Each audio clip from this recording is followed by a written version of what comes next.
Well, Joe, that escalated quickly. How did we get here? Again? We're here again. Is it any different? Don't know. Why didn't you condense for us everything you wrote 15 years ago into 2 paragraphs or less? Joe. It's like, I'm having flashbacks to Nam all week long. Well, I can condense it into something even further back than that. First, I think was he the first Israeli Prime Minister, David Ben-Gurion, in October 1948, said that the Arabs of the land of Israel have only one function left to them: to run away. 1948. What is that? That's 75 years later. They're still saying that, and they're kind of maybe making good on it this time, you know. But that's been the Israeli policy for since the creation of the State of Israel, is spoken by the Israeli Prime Minister at the time, David Ben-Gurion. The Arabs of the land of Israel have only one function left to them: to run away. And of course, by the land of Israel, it means Palestine, everything, it means all of it. So the Arabs that happen to be living on this, have been living on this land of Israel for countless generations, have only one function left to them: run away. Because otherwise you'll be killed. Is 1948. Yeah, that's pretty much what all of it. This is in service of ultimately. Israelis know perfectly well that they're getting hammered in the press now, relatively, because just bombing them out alone isn't. They could do it. I mean, they got the means to do it, but there's always, of course, the issue of what's going to happen to us from other countries. That's one issue. Can we do it and get away with it in terms of not having missiles rain on our heads? Yeah. The other issue is, can we do it and the world public opinion accept it? And that's what keeps them from just doing it outright. But the ideal would be that they just voluntarily leave, I suppose. Well, run away under Israeli bombs, right? Yeah. Give up the ghost. Just leave, you know. And then, you know, I wonder, it does, of course it does pass through the minds of Palestinians. It always has. I mean, what was Sirhan doing in America back in 1968? He's a Palestinian refugee. He's left. He's maybe his parents did, or it wasn't him personally, but they have left. They've left all the time. They always do have that choice to leave, and they do. There are 2 million of them in Jordan to this day, descendants of 1 million in Egypt, 500,000 in Lebanon. That's just the contiguous neighboring countries, but they're all over the place, all over the world. Mm-hmm. They have left, but there's still a lot of them there. Mm-hmm. So why don't they leave? Well, the answer is actually if people manage to keep a level head this week and watch the sequence of events, the answer to that question is inherent in what just happened in the last, say, 48 hours. Israel made an ultimatum, said, right, everyone in north of some point, specifically Gaza City, the main metropolis to the north of Gaza Strip, you have 24 hours to evacuate or else. And they began doing so in the thousands. And Israel bombed the convoy, killing about 150 people, injuring about 800 or so yesterday. Some of the convoys it's brutal. I mean, they're not like in trucks that you're not sure what else might be in the truck. You know, no, they're in open flatbed trucks on the back of them. Mm-hmm. Kaboom! That has stopped the evacuation. Mm-hmm. Yeah, pretty much. So you see, they want to believe, but maybe they don't either, because they want them to stay. Really, what they really want is for them to stay, because if they all leave, who's Israel going to have to blame? Iran. Iran that's too far away. Remember, Israel's surrounded by enemies, you know? Yeah. Supposedly. But no, well, the idea is to move, to threaten 1 million of them, you know, to try and force 1 million of them to leave. I mean, and this is in advance of the upcoming sure, they bombed that convoy, or whatever, but I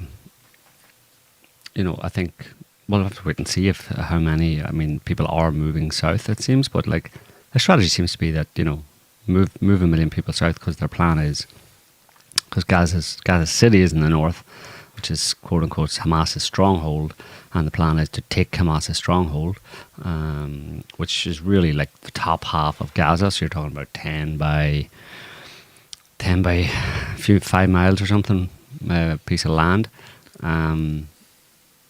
to take that and keep it. I don't imagine that the Israelis would. This is what this actual land invasion, like the tanks, the soldiers planning to come in, and they're slightly stalled right now because of weather, and I guess it's a bit rainy, or there's clouds, so because they need air cover for this invasion into the north half of Gaza. So it'll be a day or two before they kick off, and their plan is to move in there, and I don't think they're going to be leaving. I think they're basically going to split Gaza down the middle and keep the north half of Gaza. The people who haven't left before then will be killed, or will at that point be forced to flee to the south of this little strip of land. And then Israel will take the northern half of Gaza, and then you'll have 2 million people in half the size. So that'll catapult Gaza to pretty much like the most densely populated place in the world, or thereabouts, and it'll be much more difficult. And then from there, they expect that life will be so difficult in half the amount of land of Gaza for this more or less same number of people, that then there'll be a humanitarian crisis. They just won't want to stay there, and then eventually, I think their plan is, they can go anywhere. Israel or Egypt might, maybe under the right conditions, open the border and let Gazans leave, and then they might go to Jordan or wherever from there. So I think that's basically the Israeli plan. The Israeli plan from the beginning was, the Israeli plan all along, for quite a number of years, has been that something has to be done about Gaza, and there's an opportunity now to make it a reality, to make Gaza, to empty Gaza basically, and just incorporate it into Israeli territory. It's just this little, if you obviously know the map, so it's just this little enclave within technically Israeli territory. So that just shouldn't be there anymore, basically. So that's the idea, I think. You mentioned that they've delayed. Yeah, the New York Times says the invasion plan was initially for this weekend, but was delayed by a few days, at least in part because of cloudy conditions. That would have made it harder for ground forces to have air cover. Bloomberg's reporting that, who knows who, a source in Washington is worried that in fact there's a proper lack of strategy and a coherent plan for the ground invasion. What do you mean? Yeah. Lack of strategy? Well, I think the strategy is that it's just to empty the northern half of Gaza. Yeah. The Gaza Strip.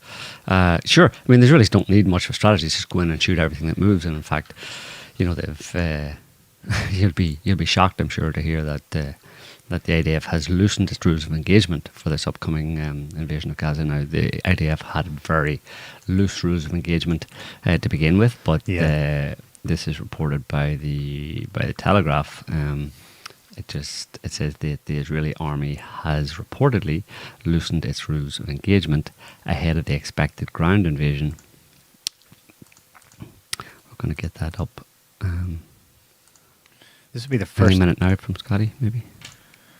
This would be the first time since 2008 that the Israelis have actually done a ground invasion. It's all in air raids in the meantime. This is it here. The Israeli army has reportedly loosened its rules of engagement ahead of the expected ground invasion into the north of the Gaza Strip, amid heightened concerns of the level of civilian casualties the offensive could cause. So that's kind of weird. So there's already heightened concerns over the level of civilian casualties the offensive could cause. So the Israelis decide to loosen the rules of engagement, which means 3 unnamed senior Israeli military officers told the New York Times that the loosened rules will allow Israeli soldiers to make fewer checks before shooting at suspected enemies. Yeah, basically anyone alive behind the fence. Yeah. And that would fit with a military strategy, clear the place of civilians, and whoever's left, ergo, is justifiably Hamas. Mm-hmm. Now, yeah, there's a few things to square here. One is if it's all Hamas and Jesus, let's not even Hamas last week invaded Israel, right? In quotes. That's what they're going with. Okay, with 1,500 fighters killed. They're now saying 1,300 people. Got as far west as practically just below the West Bank. Took days to get rid of them, clear them out, whatever. If they're capable of doing that, right? And there's some interesting details that come out. They shot down helicopters. That's never happened before. Israel's always had clear control of the skies. So in one incident on the day of, IDF military helicopter tried to transport troops south and was shot down. They survived because they managed to land. But so if you're going to go in and you've cleared it of civilians and it's an open theater between the two forces, they're going to lose a lot of people. Or if they don't, then who the hell did that last week? You know what I mean? How do you square up the incredible tactics Hamas could pull off last week? Militarily speaking, I know there were atrocities. I'm not, supporting or defending it per se. But if that's what they're capable of, I'm just wondering maybe if that's in the back of their minds about why they're stalling here. Do they know if they didn't know what was about to happen last week? Do they really know for sure what's underground, what capabilities are behind the fence? No, but they'll go in. They've gone into Gaza before and it didn't work out very well. Of course, they killed a lot of people and stuff, but it didn't work out very well for them. So they're leery about going into Gaza. But I suppose they think that they've kind of prepared the ground sufficiently with their bombing campaign over the past week that it'll be okay. Now we'll have to wait and see, But that's why they want people out of there. They're telling people get out, everybody get out. Just leave the fighters, whatever. Yeah. But we'll have to wait and see. I've seen a map of the specific sites. It wasn't just random. There were specific neighborhoods they targeted. Of course, yeah. And it's by no means like, assuming this map is accurate, it's kind of like based on a heat map of destroyed targets. It's by no means like every standing building so far. No. And the death toll so far, I think officially it's like around 2,500 Gazans. What, killed? Or killed and injured? I think it's just killed. 9,000 injured. Well, there's still 2 million people. Well, the question of how it actually happened is a big one. People have probably seen reports from a couple of people who are members of the Israeli Defense Forces, women actually saying, like, listen, we worked on that border and there's no way that this couldn't have been noticed, There's a graphic here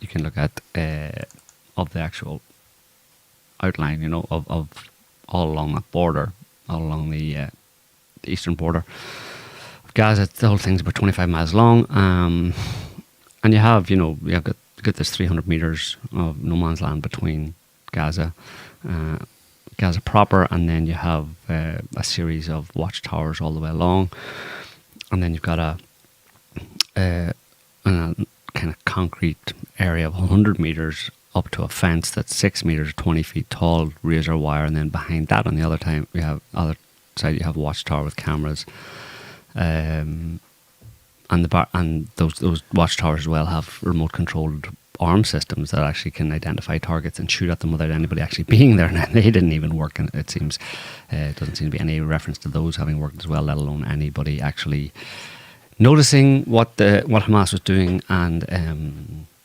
people have to understand this, that Israel has taken serious precautions, and in fact, also in that border wall, there's an underground metal wall on the second fence that goes an unknown depth in the underground, and it's got sensors to detect any kind of tunnels or any digging, any activity. Like, so if a mole starts digging a hole, anything bigger than a mole digging a hole, a tunnel will be detected. So this has been the case for years and years now. Probably I think it's probably close to 20 years that's been the case at this level of infrastructure all along the border with Gaza. And of course, you have troops stationed in those towers, stationed along there, and stationed very close to, behind that wall on the Israeli side, troops in barracks. With tanks and, and it's a very relatively small area. You can get planes, you could get helicopters, Apache helicopters, all that kind of stuff in there within a very short period of time. So what seems to have happened last weekend was that in the early morning, Hamas just walked through that totally unopposed, to the extent that they themselves were surprised. They expected to meet some kind of resistance, because there's guys who are involved in that who reported. They said, like, we were just amazed that we were out in the open, we're out of Gaza now, and there was nothing happening, so we just kept going. And they went beyond further to an actual base. Yeah, they went to a base and they found a number of people killed sleeping. Or captured everyone there. All of them sleeping. A lot of them sleeping anyway, or in their beds. So it just doesn't make any sense that they could have done this unopposed in the way that they did, without there being some kind of a stand-down order on the part of the Israelis, which suggests, obviously, Israeli foreknowledge of the planning.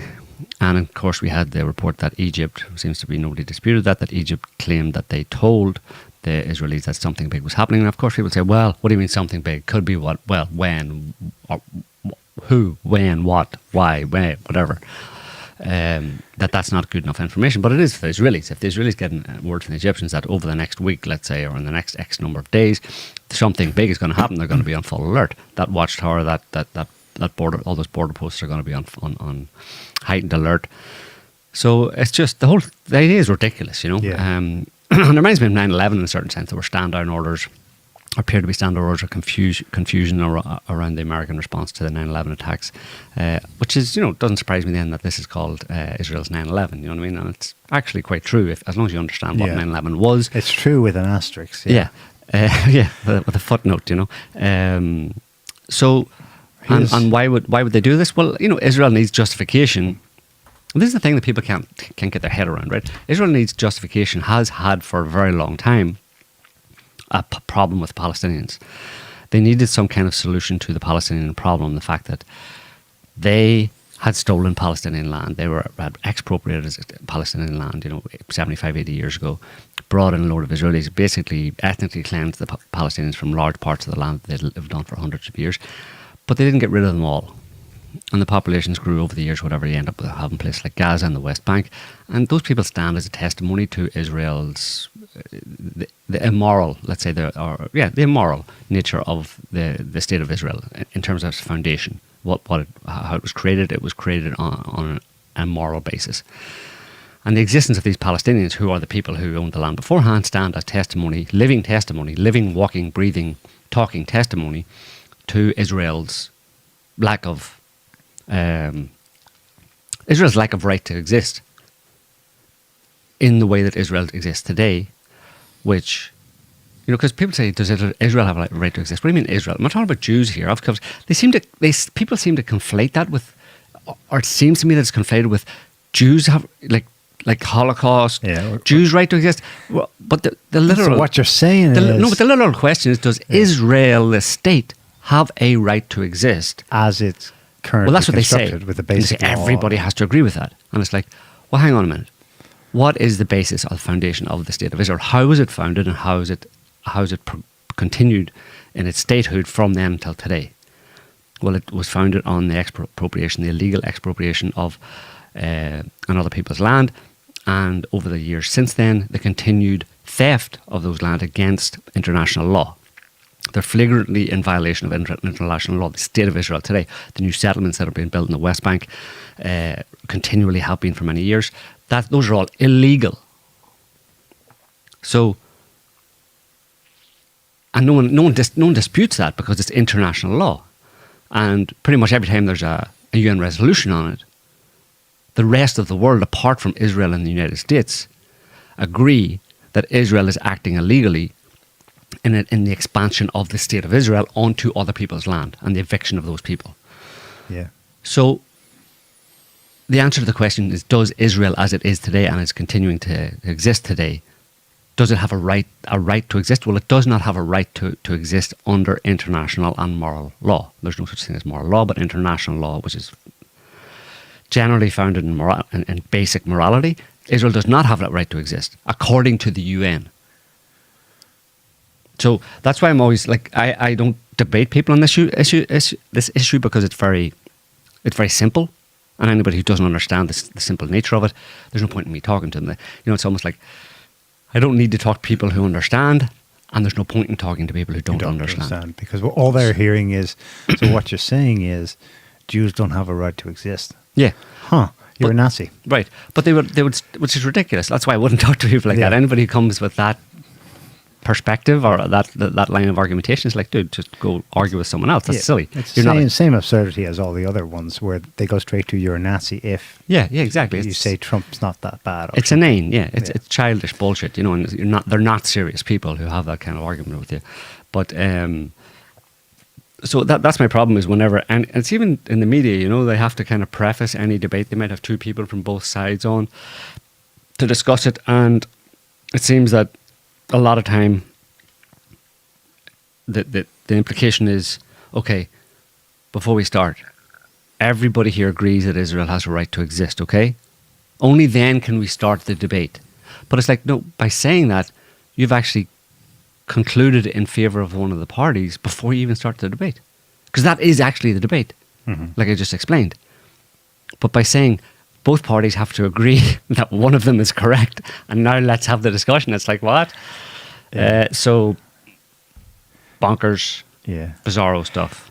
On the issue of LEHOP, which I explained last week, is let it happen on purpose. It's interesting that the Israeli government is sensitive to, I presume, domestic questions being asked about this. They probably don't give a damn what any of us non-Israelis think. So they put out a lot of statements this week, at home anyway, that I saw on Haaretz and Times of Israel. Many official statements saying, no. Our military and full state security was fully activated after the very first shots were fired at dawn on October 7th. That may be the case, and they may have, you know, the receipts to prove that. But in practice, hang on a second. This is from Times of Israel. It's a piece about how civilian air medics did lots to fly in and out of places that were being attacked last week and bring them back up north to safety to hospitals. Headline, Times of Israel, where's the military? Civilian air medics jumped into action amid fighting, no GPS. And they deserve this. It's a heroic story. They were definitely, and they were shot at in various places. They carried on. They were awesome. There's a paragraph though. If you go down and do a word search for third mission, the paragraph here gives you a little bit of what happened there. Upon receiving his third mission of the day to pick up casualties at Bnei Netzarim, one of the settlements in southern Israel, Shammai, this civilian air medic guy, said he told his supervisor, wait a second, that's very close to Gaza. So I asked him, is there no military helicopter that can fly there? It's already 4 p.m. The supervisor told him, nope. Moving on. There's no follow-up to that, but... Which is bizarre, you know. It was somewhere between 8 and 13 hours before there was any actual significant Israeli response to the initial attack. To the dawn raid. It was at least 8 hours. Which is bizarre because you're talking about very short distances. And you're talking about a very... Yeah, it's 45 minutes from Tel Aviv to Gaza, for God's sake. Yeah, you're talking 45 miles, and you're talking about a military that, and a country itself that is like super militarized and super surveilled all the time because of the nature of it, and so a military that's on duty essentially, on high alert, pretty much, or some kind of like slightly below high alert all the time. So it doesn't make any sense. And so just to finish off what I was saying earlier on, the reason that this argument is being floated as well because there's serious questions about it doesn't make any sense why there was such a delay in a response and how Hamas was able to just carry on. But the the plausible explanation for it, or the explanation for why that would have happened, or the justification for a stand-down order would be that, like I said, Israel has had a problem with Palestinians for a very long time, really since the inception, obviously since the inception of Israel, or the creation of the State of Israel. And it has always needed justification to present the Palestinians as being a threat to Israel, which they are just by their very existence, like I said, just because they're living, breathing, walking, talking testimonies to the immorality of the foundation of the State of Israel. And they would like to deal with that issue. They've always wanted to deal with that issue. The best they could do up until now is to present them as terrorists who are threatening and attacking Israel. Psychologically, it's very clear that Israelis and the Israeli government and feel threatened by the existence of Palestinians. You know what I'm saying? Their existence, the existence of the State of Israel as a moral state, is by definition threatened by the existence of the Palestinians, which is an interesting twist on the way it's usually presented, which is that, does Israel have a right to exist? Well, it's actually Israeli policy has for a very long time been that the Palestinians should not exist because they are a threat to us. What way are the Palestinians a threat to you?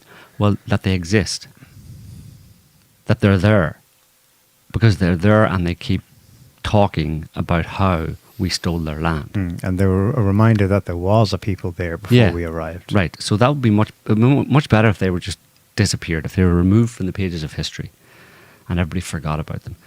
Now, so far they've just been content to pitch them as terrorists and attack them periodically and kill them periodically and hem them in Gaza and hem them in the West Bank. But it seems that we may, and it's a caveat with that word may, be at a position now where Israel has decided to enact a more definitive solution to to that problem. But in order to do that, they need justification.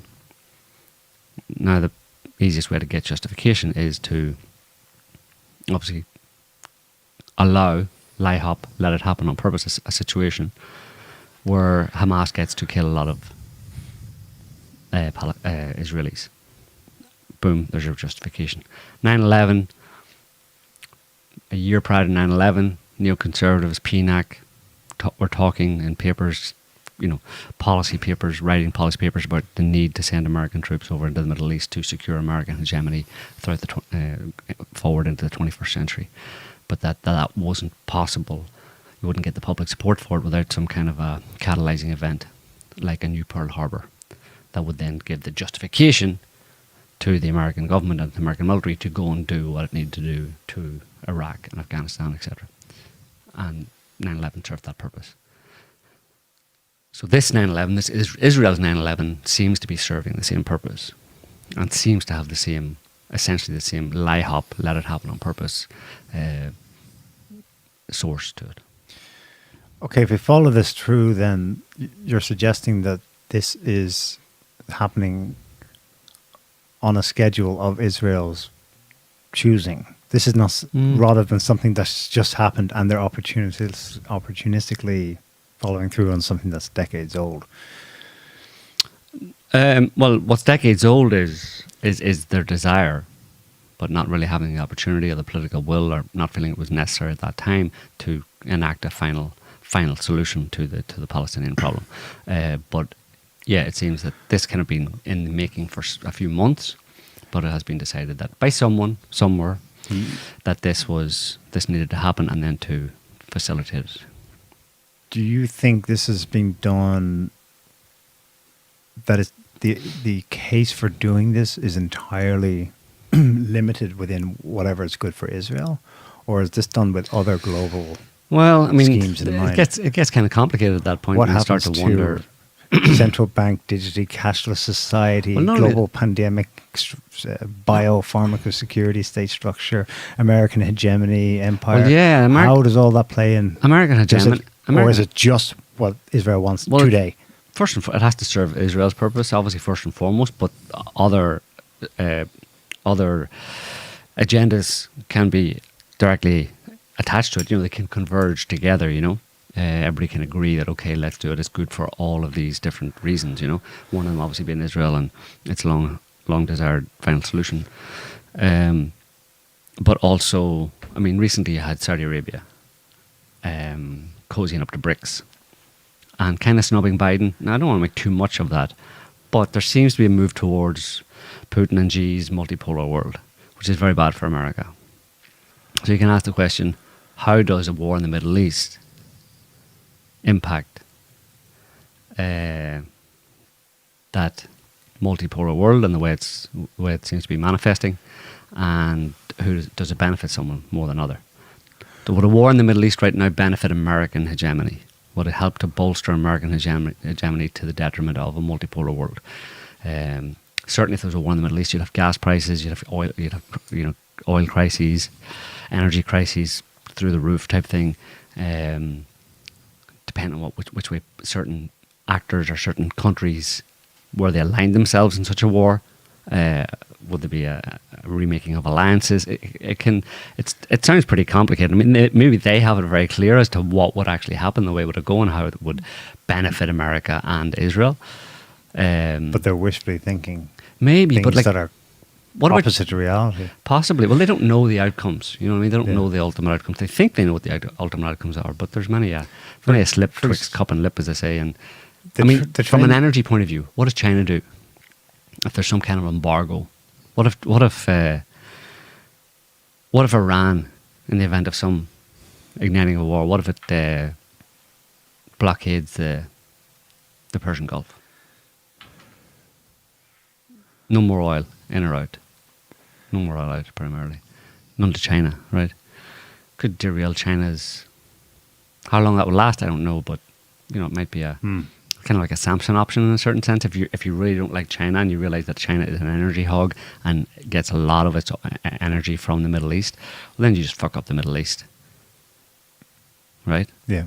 So there's many different aspects you can look at and see and just follow it through and see who would that most likely benefit? Who would benefit or if not this, benefit then from what? that? Yeah. Well, maybe was this a reaction they gamed Saudi Arabia and Iran, far from showing that their recent agreeable moves to reopen each other's embassies was on any weak foundation, issued a joint statement on basically, the same international one, just please stop genociding Gazans. That's a first. I mean, that probably hasn't happened since, I don't know. Since forever. Since the Shah was in power, that they're on the same page in the 70s. So, yeah, there are little things like that.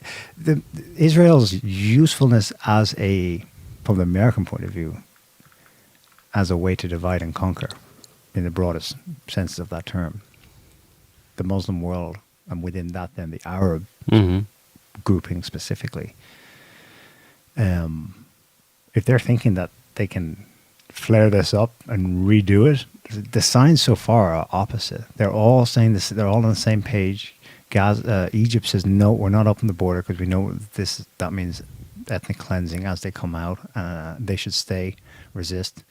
And that's backed up by Egypt never says anything without Saudi Arabia approving it, by the way. That's the nature of, even though they're a much more populous country, Egypt always follows Saudi Arabia's lead. And then Saudi Arabia and Iran are on the same page at the broader strokes. It might be, as Dugan says, but again, this wouldn't be an intended outcome. They probably intend the opposite. Like I've said, historically, this has worked to refracture the Middle East in favor of hegemony. Israel's regionally and then America's globally. But Dugan could be correct in saying that this is going to actually catalyze a quickening of cohesion of the Islamic world. Possibly.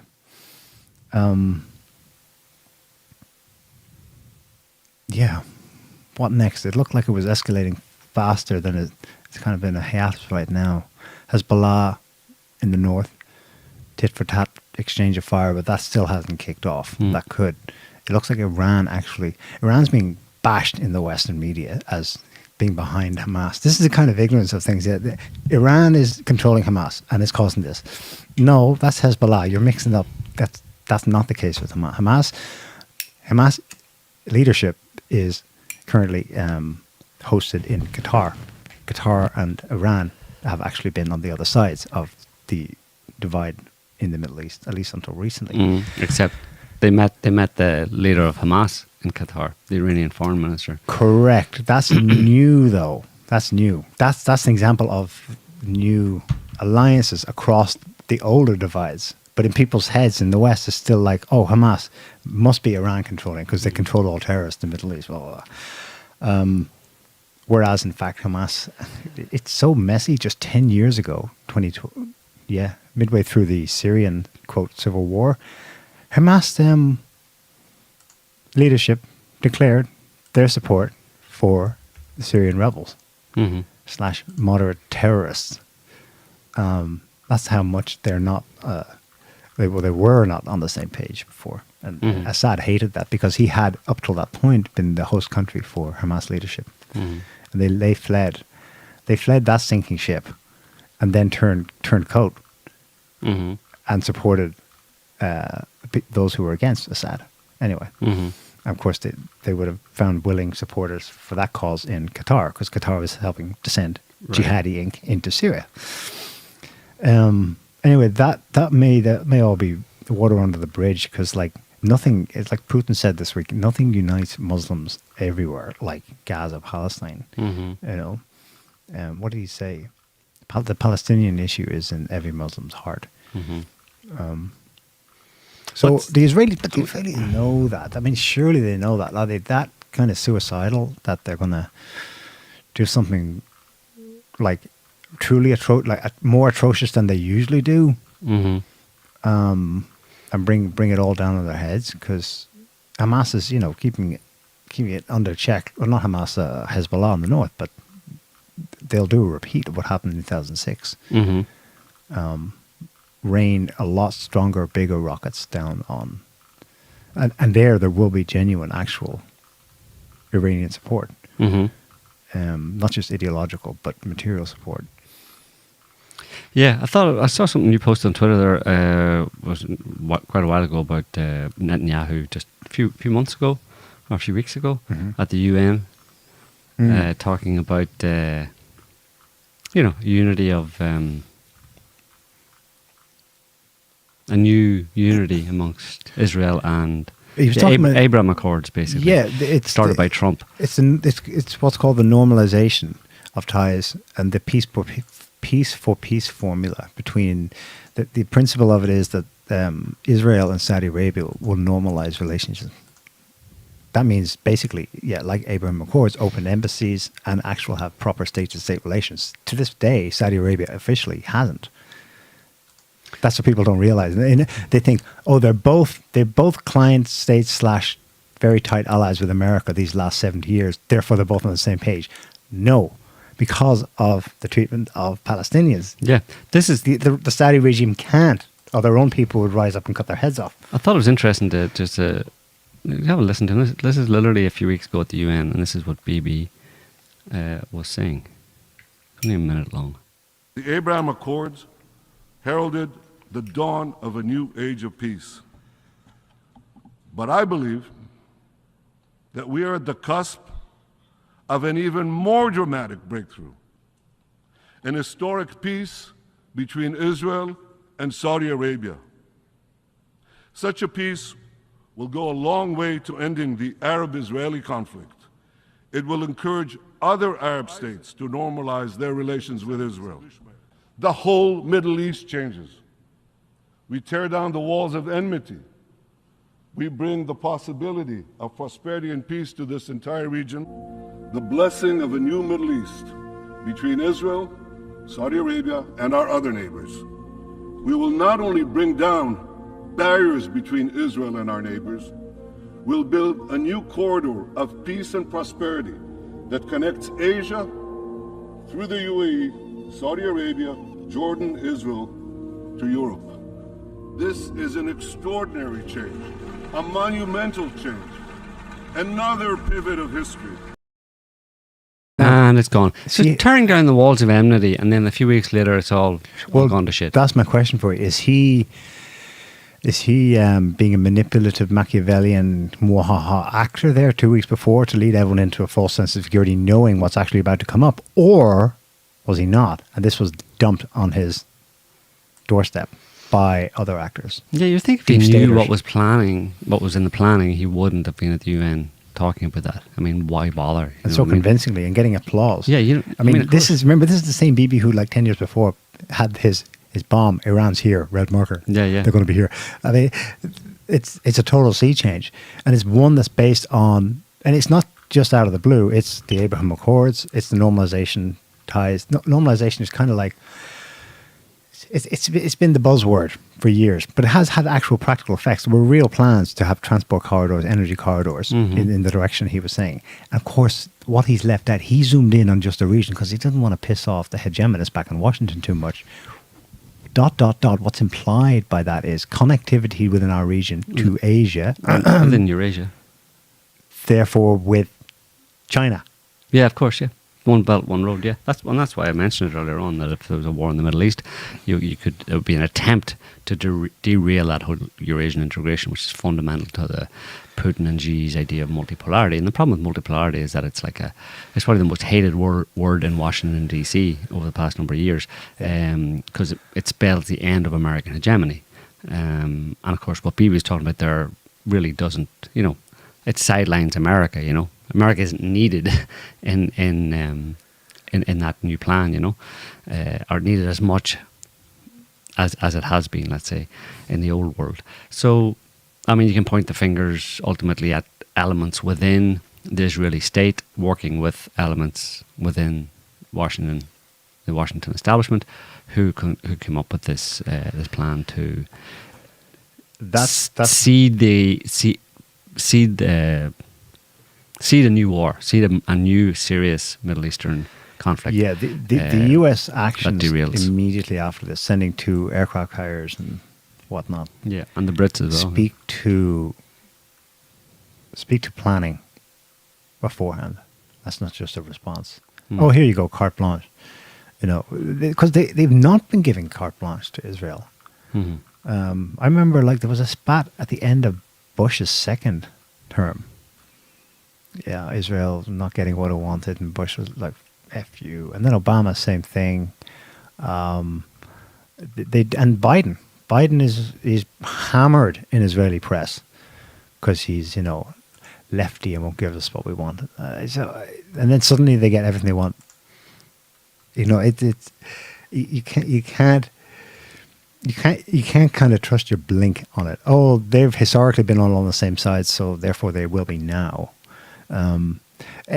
Okay, the deeper point here is we mentioned it on earlier shows because, as someone just reminded me in the chat, for 40 weeks there was intense anti-Netanyahu protest in Israel. Of course. That's He was obvious. on his That's way out, ended. There's one way of looking at this. That's ended now suddenly, and there's unity around the war. Ergo, Netanyahu, Benefits. Machiavelli, he benefits from this. Kind of. That would be how it looks at first blink. But actually, he's getting hammered in the Israeli press. Like, he's finished, they're all saying this week, because this is too much. This is as many Jews, this is the most Jews ever killed since the Holocaust. It's beyond his ability to fix. He will forever be remembered, associated with this calamity, Yeah, of course. Well, I mean, it's not so much a calamity as of yet. It's just another thing that he in the past has done as Prime Minister, when he was Prime Minister in the past, and other Prime Ministers have done the same thing, which is operations against the Palestinians in Gaza, where they just kill thousands of people and injure tens of thousands. That's not something that's not a black mark on your record in Israel, right? It looks like this has, at least in the short term, saved Netanyahu from being ousted, dishonorably ousted from the Prime Minister's office because of the protest you were mentioning about him trying to become a dictator by subverting the power of the judiciary in Israel and all that kind of stuff. But it depends on where this ends. it could be a double whammy. He could he'd have that on his record going into this, where he was on the brink of being ousted because he was trying to subvert the Israeli constitution. And he thinks, being the dupe that he is, thinks that this is a way to rehabilitate myself by having a victory over Hamas and Gaza and avenging the Israeli people. But if it continues on into a much broader conflict that ends with the destruction of Israel, he can add to his record presiding over the destruction of Israel. Yeah, the second and maybe the Holocaust. people who are, maybe he is at the quintessential dupe in that respect, where he's the fall guy, and that he was, this was offered to him. I think he's smarter than that. Offered to him on the plate as, here's a way to rehabilitate yourself. Let's do something with Gaza, and people will think you're the great anti-terrorist fighter. But them knowing that the plan was actually to ignite a war in the Middle East and have him be the fall guy. Because somebody's got to be the fall guy, right? Somebody's got to be a prime minister when Israel goes down, if Israel were to go down against its enemies in the Middle East, no? And who would want to be there, you know what I mean? Who's stupid enough to preside over that? Yeah. When the music stops. Who's Zelensky level stupid to preside over that? I don't think it's Bibi. He's been prime minister since 1997. Yeah, he's been off and on. Yeah. This guy's survived a lot. But I think okay, hubris, personal hubris, arrogance. Maybe you're right. This will give him. This will give him some time. Right now, it's beneficial to him. Here's another scenario. He's going to be ousted, in the short term. We'll see. In a palace coup or whatever, democratically. Ousted. Ousted. Ousted. Why? I just got a sense of it from all the editorials. You've been listening to chatter. Haaretz, Times of Israel. He's finished. Bibi's finished. And to be clear, this came because they were reporting polls this week, and the polls sound like, wow, Jesus, that sounds really bad. It says 94% of Israelis think the Israeli government started this war or is to blame for this war.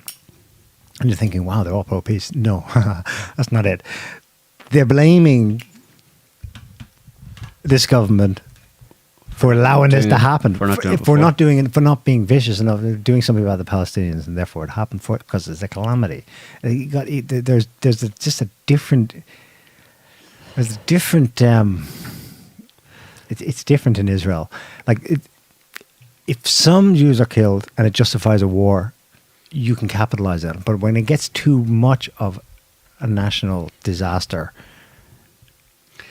Yeah, but what are the options? Say you're in Bibi's position. Yeah. And you were about to be ousted after months and months of protests about your handling of this reforming of the constitution, and you're pitched as a dictator, and you need to go. Everybody's against you, and then on top of that, under your watch, 1,300, 1,400 Israelis are killed by the Palestinian terrorists that we thought you had under control as prime minister, and being a long-term prime minister as well. That's doubly bad. You might actually go to jail. You might be lynched in the street. What are you going to do? Are you going to resign there and then and walk away? No, you're going to try and find the balance of satisfying the bloodlust for revenge without destroying the whole project. He would do whatever is needed right now to get normalization of ties with Saudi Arabia back on track. Mm. Thus, the overall strategic turn was hinting strongly at the UN 2 weeks ago, back on track. He wants to survive this crisis that's been foisted on him by the hegemonists, back onto the reality that Israel will have to become a normal country in the longer term and become part of the multipolar world. Right, but there's a certain level. He obviously is aware that there's a certain level of vengeance that has to be wreaked on. Yes, and he has to find the balance right now. And you think and he's probably not thinking that he's going to ruin the whole project. He doesn't think. I mean, who knows? Who can say they know that the events right now will, in the relatively near future, lead to a situation where Israel might be destroyed? Who's thinking that way? In their hubris and arrogance and wishful thinking. Is anybody thinking that Israel might be destroyed as a result of this, with the American aircraft carriers coming to cow everybody in the region, threaten Iran, threaten Iraq, threaten Syria, threaten Hezbollah? You know, I mean, do any of them think, realistically, that any of them involved in this could end up leading, by their actions, lead to the destruction of Israel? Least of all Netanyahu. You know what I mean? I don't think so. I don't think he's thinking even in those terms, which is his blind spot, I think, which means he probably will go too far. He won't anticipate the response, and he will end up being the guy who is seen as initiating the course of action that led to the destruction of Israel. Okay. And there are other people, a select few, who have that in mind in a certain sense, and are happy to have him carry the can. Somebody has to, and he's the perfect guy. He's been there for so long. He's an establishment figure. He's been prime minister for like on and off, like you said, for more than 20 years. He's an establishment, Israeli establishment. He is the Israeli establishment more than anybody else, in a certain sense, the overt Israeli establishment. Oh. So let's have him do it. Is he? The whole media was against him for 40 weeks. I know, but maybe that's Who controls them? But that's maybe exactly. But that's who the people are, because that coverage in the media of him, of the media threatening that he's gone, pushes him to be more and more aggressive and brutal in Israel in order to, or in Palestine in order to rehabilitate his image. So the Mossad, CIA, deep state is willfully trying to bring out the destruction of Israel. Possibly, yeah. But not just that, obviously. That's just one effect. But the point is not that. Yeah. But that's a necessary part of it. Of wrecking the Middle East. How are you going to wreck the Middle East unless Israel gets wrecked too, right? And how are you going to start a fight in the Middle East that ends up wrecking the Middle East and Israel without Israel being front and centre? They're the ones who can kick it off, right? You're not going to get Egypt and Saudi Arabia to fight each other. You're not going to get Egypt or Iran and Saudi Arabia to fight each other. You're not going to get any of these different people to start a conflict, you know? Israel's the one. If you want to start a conflict in the Middle East, Israel get Israel. is the fuse. Yeah, for sure. Who else? Yeah. The rest of them are Arabs, right? Ultimately. Yeah.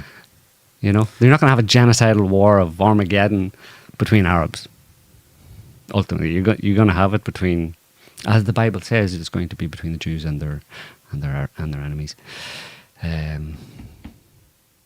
Yeah, that's what everybody else on Twitter's talking about the end of the world, World War III, Armageddon. So, well, I'll throw my hat in the ring. There you go. I'll just tell you exactly how it's going to happen. Yeah. And why it's going to happen, and how it's, you know, it's not that it's a prophecy. It's like it's like written over the whole scene. You know what I mean? It's like fairly easily discernible how these things can happen. You know, but again, they wouldn't happen unless you have this fifth column element that we just spoke of, that facilitates these kind of conflicts to break out. And the person who's asking us today about, you know, I mean, part of the let it happen on purpose, I would like put a significant, that I would say there's a significant likelihood that not all those Israelis were killed by Hamas Palestinians. That a lot of them were killed by actors, third-party actors, let's say. Maybe Israelis, maybe not, doesn't really matter. Jihadi Inc., right? We saw that in Syria. People dressed up as jihadis, people dressed up as... They're literally Israelis. hired for one job, and overnight the situation can change, and they're now remodeled as... Yeah. They're no longer Free Syrian Army, now they're Kurdish Liberation People, something, you know. Yeah. People should, as an exercise in how this happens, go and look at the past 5 Israeli slaughters against Gaza on the Wikipedia pages, and just look at in the sidebar they put the belligerents, you know, little box, and the one side is just Israel blank, and the other side is Hamas, and then there's 20 other names you've never heard of. No one had at the time either. There's like 20 factions. That's not just that there's people who had ideological disagreements with Hamas people who join them on the day of as a Palestinian resistance, they're also like literal cutouts. They're intelligence counterinsurgency groups. Pseudo-gangs, yeah. Pseudo-gangs. And The harlots. British did this all over their empire. It's 101. That's why it looks like, oh my God, look at all these different groups fighting against us. No, there's one really. Yeah, but people have to understand, and they don't understand. But like we've like for many years now, we've read books that anybody can read, and these are historical books. These are books that are in university libraries that describe, particularly in the case of the British Empire, but also with the Americans. But I'll just give a few examples of the British Empire. In the British Empire, whenever the British, as an empire, obviously expropriated other people's lands, there was resistance from the local population to that theft of their land. And it got to one extent or another, got international attention, press attention. The British were well aware of the need to keep the people on side, and the international community keep them all on side with what they were doing here. They were civilizing, they were helping, they were blah, blah, blah, blah. But it was hard to cover up the fact that you'd just gone into this country, killed a bunch of people and took their land. Doesn't look good to the people back home. Just from a basic morality, universal morality, good thing, bad thing, it's not a good thing. So the Brits go, well, how do we turn this around? Well, there seems to be quite a lot of sympathy coming for these people that we've just invaded and colonized and killed. How do we turn that around? Well, especially in the context of them fighting back, because a lot of people are talking about them, even calling them freedom fighters. It's not good for us. We don't want to be fighting against freedom fighters. What the fuck? I mean, we're the British Empire. We're democracy, right? Yeah. Now the Brits, nor the Americans, nor the French, or anybody wants to be fighting against freedom fighters. But that's what they're being called in the media, just spontaneously.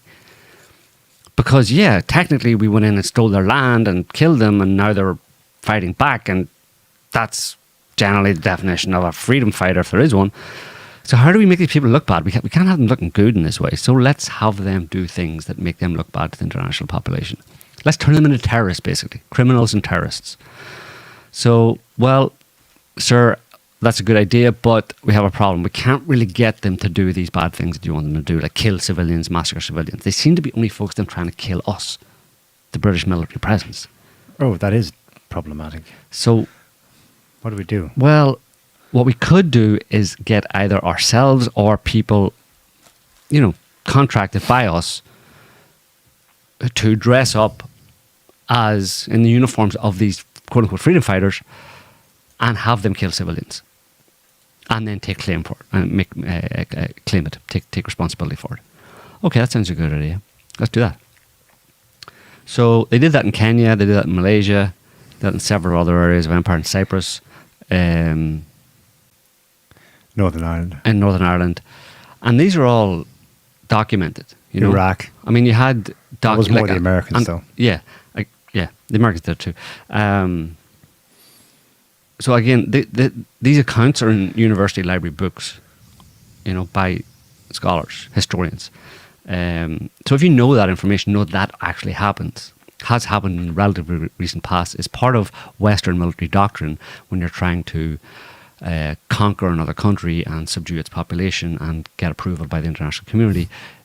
A core part of that military doctrine that was formed was that you need to have these kind of pseudo-gangs on your books that you can use to turn the local resistance, the local freedom fighters, into terrorists by acting in their name and killing civilians and then plastering all across the media.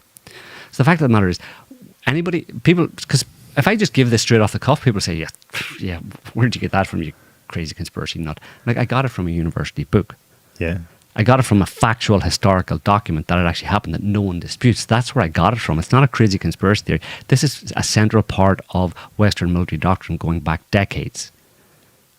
And it makes a lot of sense from that kind of divide and conquer or imperialistic mindset to have a successful empire. It makes a lot of sense. You just follow through. Have this problem. What about this solution? Okay, that's the solution to this problem. Do it.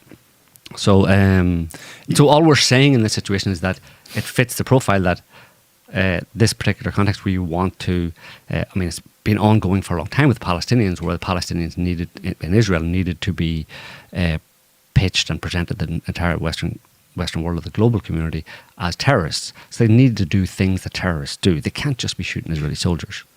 They can't just be attacking Israeli soldiers. They need to attack civilians. How do we get them to attack civilians when they don't really want to? Because they're not that stupid, because they know that if they were to attack civilians, They'd undermine the moral cause. Public opinion would go against them, so they don't want to attack civilians. They tend not to. Well, then let's just have somebody dress up as the fucking Palestinians, have them kill some fucking Israelis, and it's done. All right, sir.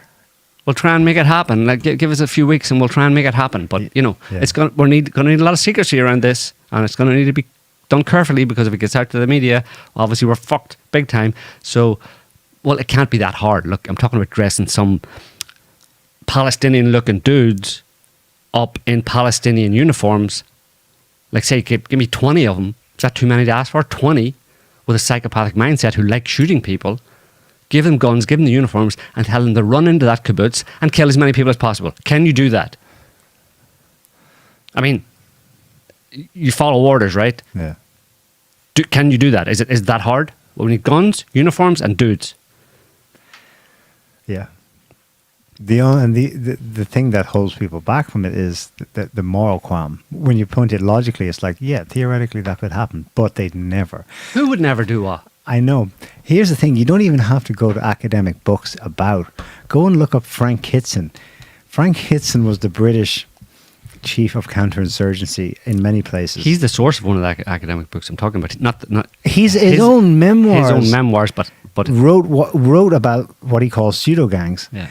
These guys were so... You think, oh, well, that would be so hard to pull off. For example, British soldiers in Kenya. What's the big... In the Middle East, you can get Israelis who look like Arabs, right? You can see how they... But how would you pull that off in Africa when, like, they're really black and you're really white? They just put on blackface. They just put on blackface and went out shooting people. Yeah, that was the extent of the disguise. I mean, well, that was the original, because that was in the early days of it, and Kitson really was a pioneer in that respect. He kind of, in a certain sense, wrote the book on it, along with others in the US who were involved in Latin America at the time and stuff as well. But the Brits were a bit ham-fisted at that point, because they were just starting out in this policy, or it was maybe just Kitson was a bit of a nutbag. He's still alive. Yeah. Fuck me. Anyway, Kitson, yes. I mean, obviously, he's 96. Obviously, in more modern settings and stuff, it's much easier to get. For example, in Kenya, it's much easier to get black people, black mercenaries, guys just for hire who'll go and kill a bunch of white settlers. They're very happy to do it, actually.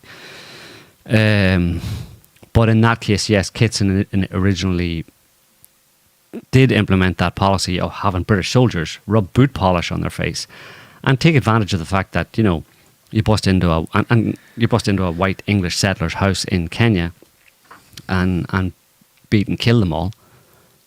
That even if you don't kill them all, the kind of shock and awe of that kind of experience isn't going to allow for the person who might survive to say, hang on a minute, it looked like he had boot polish on his face. No, he's going to say, look, you know what eyewitness testimony is like. Yeah, right? in the trauma. Imagine someone survived something like that and said, yeah, it was terrible, it was really traumatic, I'm horrified. I mean, it's going to take me years to get over this. But I swear, like, there was one moment I was lying there and I looked at one of the guys who was shooting at us, and I could have sworn he had he was black, but I could have sworn he had boot polish in his face. I could have sworn it was like not real black person. It's like, look, you're traumatized. Do you realise what you've just been through? Come on, boot polish, get a grip. Yeah. If it was black, right? That's the Mau Mau. That's the Kenyan Mau Mau. They're the freedom fighters, so-called freedom fighters. Now look what they did. They've been running around shooting white British settlers in Kenya. They're no longer freedom fighters, now they're terrorists. They're terrorists. And therefore we have to stay here to deal with this terrorist threat. Yeah. So easy to happen, but people won't countenance. They wouldn't do that. They wouldn't do that. I don't want to believe that they'd do that. 500 fake FBI terror plots. So we know that they would contrive a plot. I suppose the next step then, well, okay, people accepted that, but would they actually carry out a plot? Operation Northwoods, blow up a jetliner, pretend it was Cuba. Okay, we didn't do it. It was just we asked for some ideas, and that's one of the ones they came up with, right? Yeah. I mean, the fact that you had you got the serious people in the room to come up with ideas about what to do about Cuba, how we can get an edge on Cuba. And one of them, that was written up as an actual plan and is still available. And sent to JFK for his approval. Right, Operation went that far, was to get a Australian airliner and blow it up full of Americans and blame it on Cuba. False flag, but false flags aren't allowed, you know, even though they've happened and it makes sense and they're very profitable, they're very useful, put you in a position where you can do what you want to do, where you otherwise wouldn't be able to do it. But nobody would ever do that. Because I live in Moo Land, along with this unicorn. Someone needs to do, we just don't have time for it, not at the moment anyway, like a full investigation of the events of October 7th, if only just to see where the atrocities took place. Because there's been no such effort in the media to just paint the facts of what they did. Focus somewhat. We have now a clearish picture of the atrocity at the rave, at the kibbutz Reim near Gaza. But what about the other sites? That was 260 dead. What about the other 1,100 people? You know, I'm not sure. No one really seems to know where or who was killed there. Not yet, anyway. So yeah, if we just like find out the scope of this, because when you read some of the Israeli press of eyewitness testimony, it's like there's a few hints of squirrely stuff, but you can't even get a decent picture of what took place. Just to situate yourself, you know. But here's one detail though that caught my eye.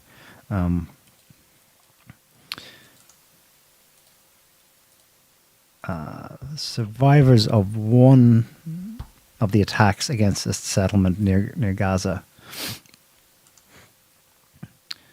If you do word search for the whole moshav, I think moshav is a Hebrew term for a settlement or something, or a village. A survivor called Gepner is saying the whole moshav only had four M16 rifles. Some months ago, local Bedouin had stolen weapons from their armory, and the army, the IDF, I guess, had decided to take most of the long guns away. So I was like, what was that about? Sure enough, in May this year, this is something that people have wondered about, because southern Israel it's like good old boy Texas times to the power of 10. There are armories in every house, in every settlement. Everyone has been to the IDF or is still active IDF. It's super armed, right? This is from May. IDF controller conducts snap inspections of armories after mass thefts. And it goes on to describe like huge numbers of ammo and weapons like you see there being stolen, they said, by gangs, and left it at that. Therefore, they came in themselves, the state officials, IDF, and reduced access to these armories, or actually withdrew a lot of the weapons from them. So that's the kind of thing that can go on in the background to set up, or to facilitate. I mean, if they had been as armed maybe as they normally are, the death toll would probably have been far, far less.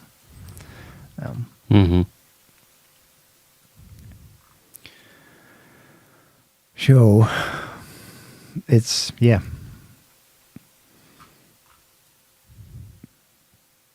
If I had time, I would try to get a more clear picture of what took place where. But just on now that we do have a more decent picture of the main atrocity we heard about, the one at the rave, like Christ in heaven, it turns out that the event was changed 2 days beforehand. It was set to take place somewhere else.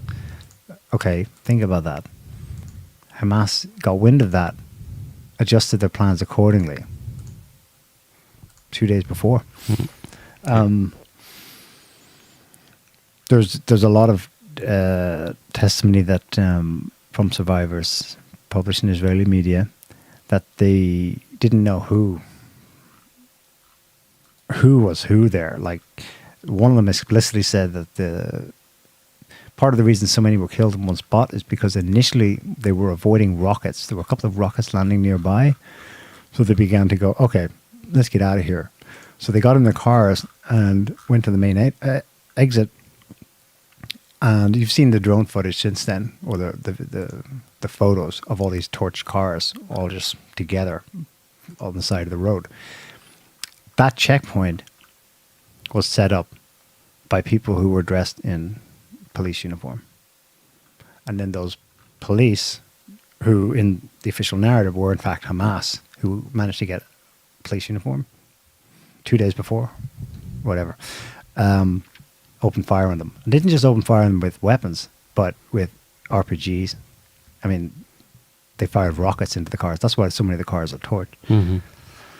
Yeah, there's definitely got to be information there about the main aspect of this is some kind of a stand down order where there's very little response from the Israeli military to the initial account of there being a breakthrough of the border, and the fact that it took 8 hours before anything actually significant pushback happened is ridiculous. I mean, there has to have been some kind of a stand down order, and that's what really led to most of the killing, whoever was doing it. Yeah. So,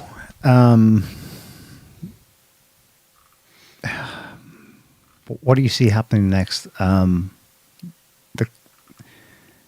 Iran is getting pilloried in the Western media for being the puppet master behind this. This is water off a duck's back. They seem really confident in their statements. They've issued a clear statement that said, if you go into Gaza like you're planning to do, we will enter the war as well.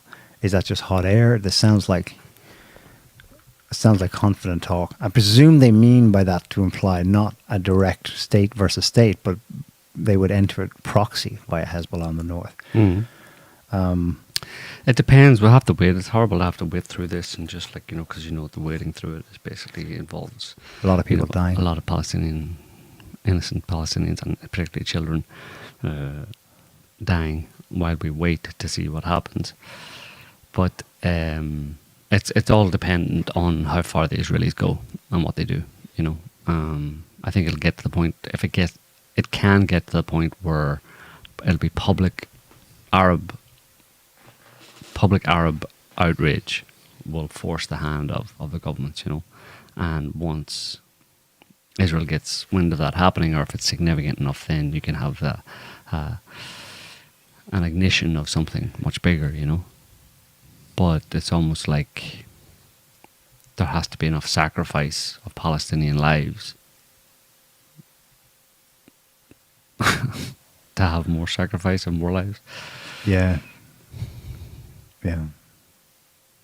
It doesn't make any sense, but the only other people option are crazy, literally. So. The only other option to normalization, to at least trade, if not peace yet, is Armageddon. Just vicious cycle. Here I just came across an example of the kind of, I don't know, thinking. Can I call it thinking? This is intelligent person, Michael Shermer, skeptic, professional skeptic, debunks things, and he's just a hot take on Israel and the conflict right now. There are 1.8 billion Muslims in the world. There are 50 majority Muslim nations in the world. There are 16.1 million Jews in the world. There's only one Jewish nation in the world. Do not Jews have the same right to nationhood as everyone else? I mean, Michael, there's more. You realize there's more to this situation than that. I mean, it can't be resolved down to that. You realize that's like, I don't even know how to characterize it. It's like simpletons. But is that actually? I mean, is he just using that as propaganda? He knows it's much more complicated, or has he limited his brain capacity down to such an extent that that's all he can come up with? That's all. When he thinks about that's all he comes up with. Well, he's one of, as we've observed this week, one of a lot of Western intellectuals who have ingested the assumption within his final statement there that the assumption that's implied by his last statement, his question, which is that the core problem of Israel-Palestine is that there are people Who said Jews don't have a right to exist? there are people there who would slaughter them all if they could. Yeah. I You mean, heard that from Peterson. You Yeah. heard that from Yeah. all of the right. righties this week. Yeah. So they've ingested the core basis suppose- of the Hasbara Zionist talking point. Yeah. I suppose That's fact. my problem with him is that with those kind of statements is that there are immediate questions, obvious questions to respond to hit those four or 5 points that I would be amazed that don't come up to himself. You know what I mean? If I come up with an idea about something, say, here's my short argument, blah blah blah blah blah blah. The first thing I do is look at that to see if it's like consistent and whether it's very easily undermined as an argument. If it's a very weak argument, because I can immediately think of a valid pushback to it that undermines what I just said. That's what I do. I assume that intelligent people do the same thing, but apparently not. He puts this on Twitter, and it's like so. Obviously, the questions are. He says there are 1.8 billion Muslims in the world. There are 50 majority Muslim nations in the world. There are only 60 million Jews. Only one Jewish nation. Okay. The immediate question is: how many of those 1.8 billion Muslims live in countries that have expropriated the land of their neighbours and have locked 2 million of them in a prison camp and periodically murder them? How many of those 1.8 billion Muslims in the 50 majority Muslim nations do that to anyone else? That's the first question he should ask himself, to see whether or not he can equate those 1.8 billion Muslims in 50 majority Muslim nations with Jews in Israel.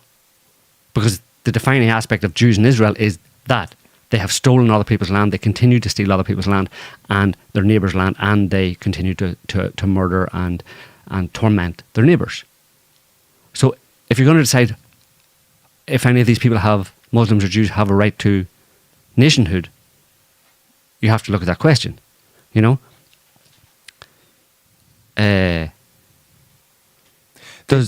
fundamentally believe that all the evil is done to them.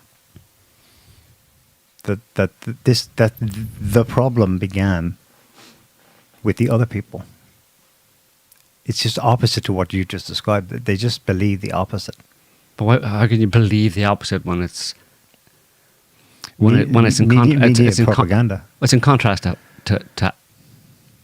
it's in contrast to factual history. No, actual history. I know, but I know it. but that's it. But I'd like to go with someone like there, and ultimately, because I think where they go to, if you push them back on facts and all that kind of stuff, ultimately they have to say, and they do say, God gave us this land 2,000 years ago. That's what their argument rests on. Yeah. I mean, the only way he can come up with this bullshit set of points, that this false association to try and make his point, is if there's an underlying belief that he, as a Jew, and all the rest of them are morally justified in doing whatever is necessary because the land was given to them by God.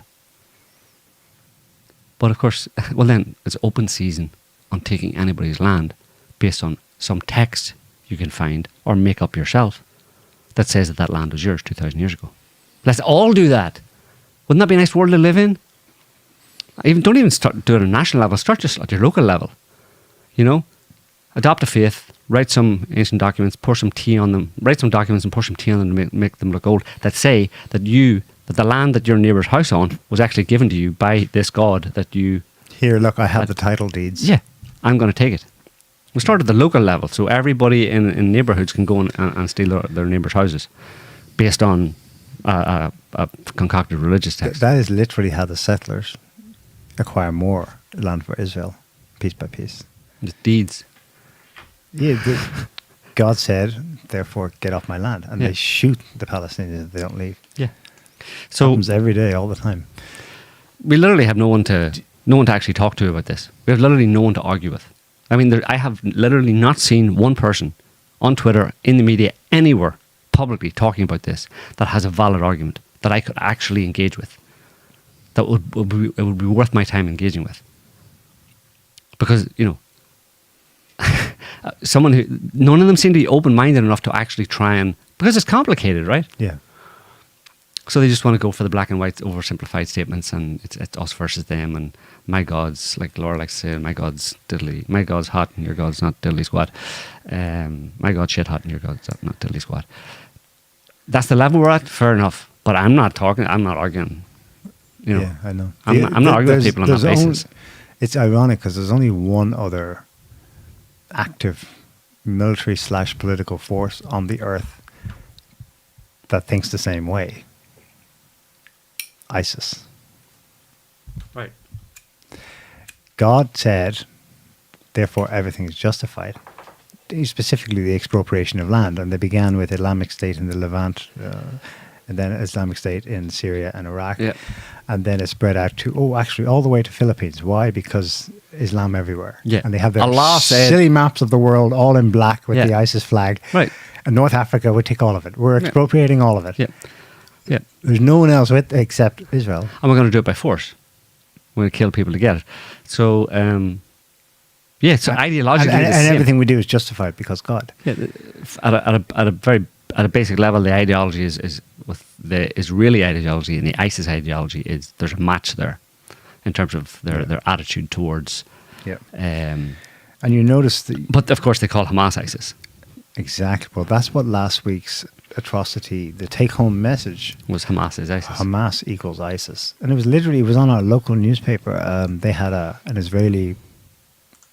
Well, maybe pro-Israel protester, maybe in the United States, front page holding up, and he had the photo of that unfortunate chick who was not dead after all, but whatever, put in the back of pickup, broken leg or something, and then her image last week was seared into every mind from here to Timbuktu. There's always one, isn't there? With Hamas equals ISIS. Yeah. That was the only. It doesn't matter now what the facts and that was the take. You can talk quickly about how this relates directly to what's going on in the US. How the response to this amongst the cesspool that is American politics right now, and has been for quite a number of years. How this has immediately fed into that. You have a bunch of Republicans, rhinos, whatever Republicans. Trump supporters, a lot of them. No, rhinos and Trump's, they're opposite. No, they're both doing the same. On this, that's what I mean. They're both on this, all the conservatives are together on this, and they're tying this to immigration, because obviously they've been on about immigration. The Biden administration allowing immigration, illegal immigration into the US, which is fair enough. But now suddenly this is the left that supports illegal immigration in the US into the US have apparently, according to the media, adopted the Palestinian cause. And the right go, see, these people aren't just bleeding heart immigrant lovers. They are actually ISIS-loving, Hamas-loving terrorists. Yeah. And they would kill us all if they could. Yeah. So that proves us true. And, of course, Hamas and Palestinians have to be terrorists in order to make the left-wingers that we hate in America terrorists. Yeah. So they're all terrorists together. Yeah. Stick the two of them together. And apparently House Republicans have introduced a Gaza Act to stop Biden from importing Palestinians into the US. Right, because that's been bruited, the idea that... Right, because they say because of ISIS, Hamas, ISIS will come with them and it'll be the complete undoing of America. And the Brits are saying the same thing. Yeah. What the week has shown is that the hysteria is every bit as much in the right as it is in the left. Everyone is hysterical, people. This is it's weird. It's what's weird though. Like there isn't so much about immigration in France or other European countries. It's not the same radical, but US and the UK. The UK has kicked off. It started off. Here's Lawrence Fox. Another one who you thought might have had a bit of sense. And he says, so he's showing a picture of that's clearly almost all of those flags are or Palestinian flags, and it's a demonstration, a protest or whatever demonstration of support in London. And he says we imported our own destruction.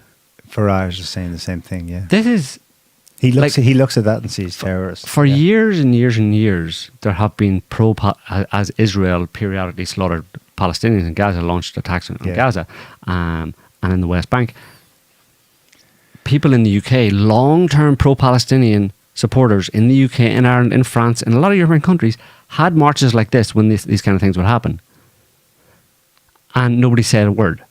Of course, the anti-Hasbari, pro-Israeli group would say these people are evil, blah, blah, blah. But generally it was accepted, had been accepted. It's a historically traditional European left-wing socialist cause, being pro-Palestinian. And it was fine. And a lot of people in like countries like Ireland and the UK and France, Majority of people. majority of people would have been sympathetic to it. But apparently now, the same protests for the same event,